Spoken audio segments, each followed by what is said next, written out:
ng ulan, parang feelings mo lang yan.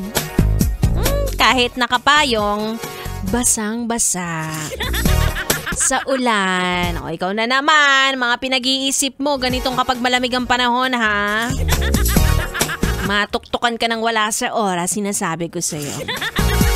I-double check ang nararamdaman, baka hindi na lang ambon at ulan yan. Sabi ni Joshua, may urge na naman. Ewan ko sa mga urge ninyo. Tigil-tigilan nyo yung mga ganyang pananalita. Anyway, I am back. It's me, Ganda Wanda. Kasama nyo pa rin dito sa 101.1 Yes FM. Ito na nga ba ang sinasabi ko? Tuesday pa lang. Anak ng, pag wala na talagang pera, napakabagal lalo ng araw, napakabagal lalo ng oras. Ay, alam nyo ba? Pero alam nyo ba? Habang nagpapalipas ka ng oras, alam mo ba na Tuesday daw ang most productive day of the week? Ay, hindi mo alam. Hindi mo alam kasi araw-araw kang tamad. Diba? Hindi ko alam kung applicable yan sa mga katulad mong araw-araw talagang tamad. Gusto lang lagi ginagawa ganyan pero gusto sumasahod. Grabe. At sabi rin, bukod dyan, Tuesday din daw ang pinakamalas na araw. Parang gusto ko i-connect.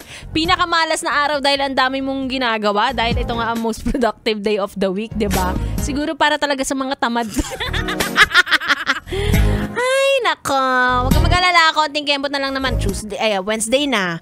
Konting kembot na lang. Thursday na. Friday na. Saturday na. Sunday na. Monday na naman ulit. Ganun lang talaga tayo mabuhay. Ikaw ay masanay na, ha? Huwag ka na magre-reklamo. At least nagigising ka pa araw-araw. Yun na lang ang ipagpasalamat mo. Kakain ka pa ng noodles, sardina. Charot! Anyway, sa aking pagbabalik, makakasama ko na ang bibi nyo sa radyo. DJ B-Boy, Bibo na kasalukuyang nakatulala sa labas. Di ko alam, parang may sinisilip siya eh. Parang may sinisilip na ka-opisina. Sige, tatanungin natin mamaya. Sa aking pagbabalik yan. Yan, it's me, Ganda Wanda. At kayo ay nakatutok dito lang sa stasyon number 1 sa kalokohan. Dito lang yan sa 101.1 Yes FM.